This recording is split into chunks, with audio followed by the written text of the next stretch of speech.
കമ്പി അങ്ങ് ഇറങ്ങി പോകണം. ഇങ്ങനെ പോയി ഇവിടെ തള്ളു കണ്ട. അത് ഞാൻ ഈ തടിയിൽ ഇവിടം വരെ വേണ്ടേ? എടാ അതല്ല, ഈ കമ്പി ഇറങ്ങി വരണം ഇങ്ങോട്ട്. അത്രേ ഉള്ളൂ. അത്രേ ഉള്ളൂ.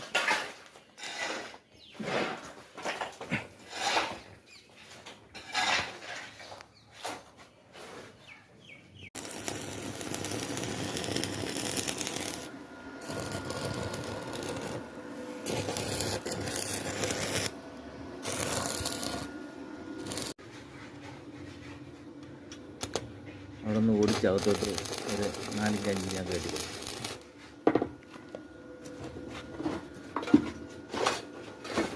ആ കമ്പി പിടിച്ചടിക്കിട്ടോ? അത് വേണ്ട, ഇവിടെ തൂക്കി നിർത്തി. അത് വേണ്ട, അതിന് പിന്നെ നമ്മൾ ഇവിടെ ഇങ്ങോട്ട് കയറ്റി വെച്ചു. വെച്ചു വന്ന് അടിക്കല്ലേ നിൻ്റെ മുഖത്ത്. കമ്പി അത്രയും തള്ളി ഇവിടെ ഉണ്ടായിരുന്നുണ്ട്.